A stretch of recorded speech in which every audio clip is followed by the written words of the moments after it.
오늘 우리는 인간 정신의 가장 깊고 어두운 심연 중 하나를 탐험하려 합니다. 우리 주변에 분명 존재하지만 그 실체는 쉽게 드러나지 않는 마음의 그림자, 바로 나르시시즘에 대한 이야기입니다. 이는 단순히 자존감이 높거나 이기적인 성향을 말하는 것이 아닙니다.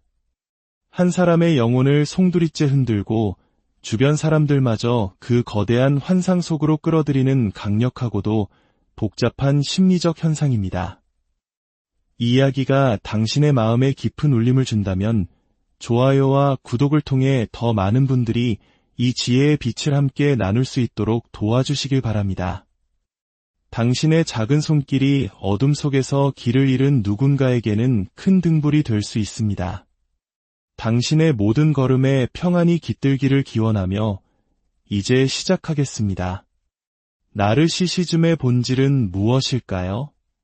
이 모든 것은 한 인간의 자아가 제대로 형성되지 못한 비극에서 시작됩니다. 보통 생후 36개월 이전 아주 어린 유아기 시절의 아이는 나라는 존재를 만들어가는 중요한 과업을 수행합니다. 우리는 세상에 태어날 때 언어 능력과 같은 몇 가지 기본 틀만 가진 원재료와 같은 상태입니다. 그리고 주변 환경, 특히 어머니와 같은 주 양육자와의 관계 속에서 수많은 신호와 정보를 흡수하며 자기 자신을 조각해 나갑니다. 건강한 아이는 어느 순간 깨닫게 됩니다. 나는 세상이 아니구나. 나는 엄마가 아니구나. 이처럼 나는 무엇이 아니다라는 부정을 통해 역설적으로 나라는 존재의 경계선이 그려지기 시작합니다. 정체성이란 본래 무언가를 포함하기보다는 내가 아닌 것들을 배제하며 만들어지는 부정의 산물인 셈입니다. 늦은 청소년기가 되기 전까지 내가 진정 누구인지는 알 수 없지만 3살 무렵이면 적어도 내가 무엇이 아닌지는 분명해집니다.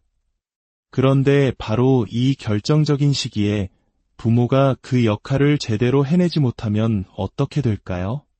감정적으로 부재하거나 우울하거나 혹은 부모 자신이 나르시시스트이거나 아이를 방치하거나 반대로 과잉보호하는 등 잘못된 양육 방식은 아이의 자아 형성에 치명적인 균열을 일으킵니다.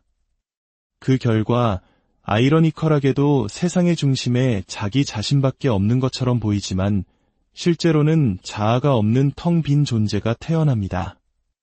자아가 없다는 것은 실로 엄청난 결과를 초래합니다. 평생에 걸쳐 영향을 미치는 거대한 파장을 만들어냅니다. 나 자신이 없으니 나와 타인을 구분하는 경계선이 없습니다. 어디까지가 나이고 어디부터가 타인인지 알지 못합니다. 경계가 없으니 타인을 나와 분리된 외부의 존재로 인식하지 못합니다. 대신 다른 사람들을 자신의 마음속 일부, 즉 내적 대상이나 상상 속 인물처럼 여기게 됩니다. 타인을 나와 다른 타인으로 인지하지 못한다면 어찌 공감 능력이 생겨날 수 있을까요? 공감이란 타인의 존재를 인정하는 것에서부터 출발하기 때문입니다. 이 모든 것은 도미노처럼 연쇄적으로 무너집니다. 자아의 부재, 경계의 상실, 타인의 도구화, 그리고 공감 능력의 결여, 결국 착취와 학대로 이어질 수밖에 없습니다. 나르시시스트는 긍정적인 감정을 느끼는 데에도 어려움을 겪습니다. 그들에게 첫사랑의 대상이었던 어머니는 좌절과 고통의 원천이었기 때문입니다. 사랑이라는 감정 자체가 고통스러운 기억과 연결되어 있는 것입니다. 결국 보티첼리의 그림 속 비너스처럼 자아의 부재라는 단 하나의 사실로부터 나르시시스트라는 완전한 형상이 모습을 드러냅니다. 건강한 자아가 있어야 할 자리에는 심리학자들이 텅 빈 분열성 핵이라 부르는 것이 자리 잡고 있습니다. 이는 모든 것을 빨아들이는 거대한 블랙홀이자 울부짖는 듯한 공허함 그 자체입니다. 이 텅 빈 내면은 끊임없이 무언가로 채워져야만 합니다. 그래서 나르시시스트는 타인에게 기생합니다. 타인의 관심과 인정을 통해 자신의 존재를 확인하고 불안정한 자존감을 유지하며 무엇보다 자신이 만든 환상이 현실이라고 스스로를 납득시키는 것입니다. 그렇습니다. 환상. 이것이야말로 나르시시즘의 핵심 방어 기제입니다. 그들에게 현실은 너무나 고통스럽고 견딜 수 없는 것이기에 그들은 자신만의 거대하고 이상적인 환상의 세계를 구축합니다. 그리고 자신이 그 환상에 걸맞은 위대한 존재라고 스스로를 그리고 주변 사람들을 설득해야만 합니다. 그들은 주변 사람들을 자신의 연극에 참여할 배우로 모집합니다. 그 배우들에게는 정해진 역할이 있습니다. 나르시시스트의 거짓된 자아, 즉 과대하고 환상적으로 부풀려진 자아상이 진짜라고 말해주는 역할입니다. 그들의 환상이 현실과 구별할 수 없으며 따라서 그것이 곧 현실이라고 인정해주는 역할입니다. 이를 위해 주변 사람들은 자신의 판단을 중지하고 스스로와 나르시시스트에게 거짓말을 해야 합니다. 결국 자신의 정체성을 잃고 나르시시스트의 의지대로 움직이는 좀비 같은 존재가 되어버립니다. 이 모든 과정은 마치 연못에 던져진 돌멩이와 같습니다. 자아 형성의 실패라는 최초의 돌멩이가 던져지면 동심원의 파문이 퍼져나가며 점점 더 많은 사람들을 집어삼킵니다. 때로는 한 국가 전체가 아돌프 히틀러의 경우처럼 한 대륙 전체가 그 파문에 휩쓸리기도 합니다. 이 파문은 경로에 있는 모든 것을 소비합니다. 제가 소비라는 단어를 신중하게 사용하는 이유는 이것이 마치 소화 과정과 같기 때문입니다. 나르시시스트의 희생자는 속이 텅 비게 되고 결국 나르시시스트의 마음속에서 조종당하는 아바타와 같은 존재로만 남게 됩니다. 여기서 우리는 나르시시스트와 단순히 성격 나쁜 사람을 구분해야 합니다.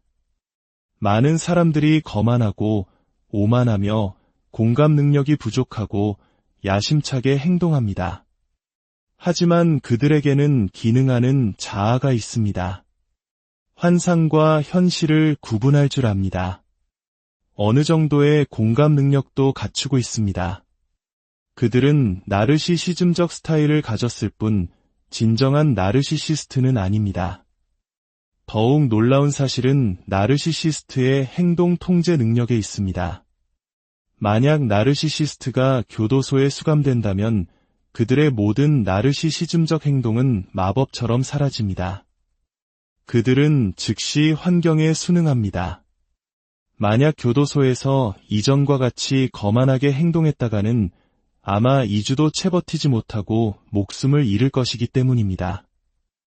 이것은 그들이 자신의 행동이 어떤 결과를 낳을지 명확히 알고 있다는 것을 의미합니다.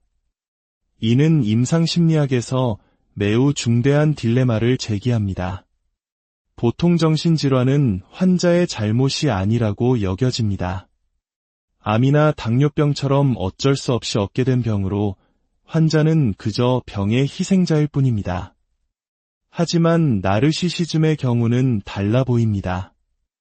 나르시시즘은 정신분열증 다음으로 심각한 정신질환으로 분류될 만큼 중증이지만 그들의 행동 통제력은 절대적입니다. 다른 정신질환에서는 행동 통제의 어려움이 주요 특징인 것과 대조적입니다. 나르시시스트는 교도소나 군대와 같은 특정 환경에서는 자신의 모든 나르시시즘적 행동을 완전히 꺼버릴 수 있습니다. 생존에 불리하기 때문입니다. 이는 그들의 행동이 선택의 문제임을 시사합니다. 하지만 그들이 통제할 수 없는 것이 있습니다. 바로 행동의 동기가 되는 내면의 심리, 특히 감정입니다. 나르시시스트는 무엇을 할지는 결정할 수 있지만 왜 그것을 하는지는 스스로도 알지 못합니다. 그들의 내면은 통제 불가능한 분노, 질투와 같은 부정적 감정의 소용돌이입니다. 결국 나르시시스트의 내면은 양자역학의 세계와 같습니다. 수조계의 입자들이 혼돈 속에서 무질서하게 움직이지만 그 결과로 노트북이나 우리 같은 질서정연한 구조물이 만들어지는 것처럼 말입니다. 나르시시스트의 내면은 엄청난 혼돈 상태이지만 겉으로 드러나는 행동은 목표 지향적이고 계산적이며 고도로 통제되어 있습니다. 이러한 내면의 혼돈과 외부의 질서 사이의 괴리를 가능하게 하는 것이 바로 거짓 자아입니다. 거짓 자아는 마치 곤충의 외골격처럼 혼란스러운 내면을 감싸고 지탱하는 단단하고 질서 있는 외부 구조물입니다. 우리가 보고 상호작용하는 것은 나르시시스트 본인이 아니라 이 정교하게 만들어진 거짓 자아인 것입니다. 그렇다면 나르시시스트의 환상에 빠져드는 사람들은 단순히 희생자일까요? 사실 그들에게도 일정 부분 그 환상 속으로 들어가고자 하는 자발적인 마음이 있었을 수 있습니다. 나르시시스트는 사기꾼과 같습니다. 그들은 당신을 유혹하기에 충분한 정보만을 제공합니다. 그들은 차가운 공감이라는 특별한 능력을 사용합니다. 이는 감정적 교감 없이 오직 인지적으로만 상대방을 파악하는 능력입니다. 나르시시스트는 첫 만남에서 엑스레이처럼 당신을 스캔하고 당신 자신보다 더 깊이 당신의 약점, 꿈, 두려움을 파악합니다. 그리고 그 약점을 파고들어 당신의 방어막을 무너뜨리고 당신의 마음을 점령합니다. 이것은 적대적 인수합병과 같습니다. 특히 연인 관계에서 나르시시스트는 매우 강력한 미끼를 사용합니다. 그들은 상처받고 고통받는 아이의 모습을 연기합니다. 도움과 보호가 절실히 필요한 연약한 아이처럼 보입니다. 이러한 모습은 상대방의 모성애나 부성애를 자극하여 거부할 수 없는 매력으로 다가옵니다. 이 관계는 이중적 모성의 형태를 띱니다. 당신은 상처 입은 아이인 나르시시스트의 어머니가 됩니다.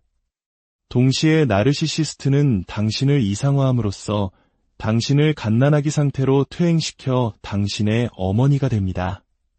당신은 성인으로서의 자율성과 판단력을 잃고 다시 어린아이가 되어 그 완벽하고 황홀한 세계에 완전히 몰입하게 됩니다. 이 공유된 환상은 하나의 작은 종교 집단, 즉 컬트와 같습니다. 세상에 맞서는 우리 둘이라는 강력한 유대감을 형성합니다. 이 컬트에서 벗어나는 것은 지극히 어렵습니다. 당신은 아이를 버리고 동시에 당신을 완벽하게 사랑해주던 어머니를 잃는 듯한 극심한 고통과 죄책감을 느끼게 됩니다. 만약 당신이 이 굴레에서 벗어났다고 해도 그 여정은 이제 막 시작된 것입니다. 당신은 수많은 종류의 슬픔을 겪어야 합니다. 내가 돌보던 아이를 잃은 슬픔, 나를 사랑해주던 어머니를 잃은 슬픔, 과거의 내 자신을 잃은 슬픔, 그리고 환상이 깨지고 마주한 끔찍한 현실에 대한 슬픔.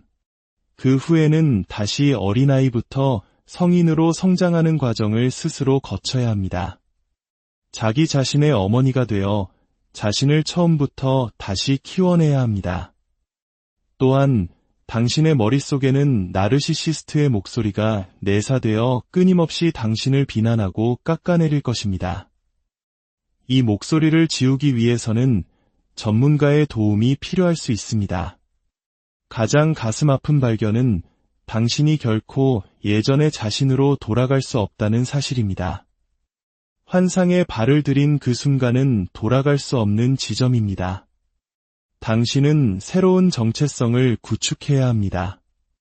과거에 사람을 잘 믿던 당신이었다면 아마 다시는 누구도 쉽게 믿지 못하게 될 것입니다. 외향적이었던 당신은 내향적으로 변할 수도 있습니다. 하지만 이 경험은 당신을 파괴하기만 하는 것이 아닙니다.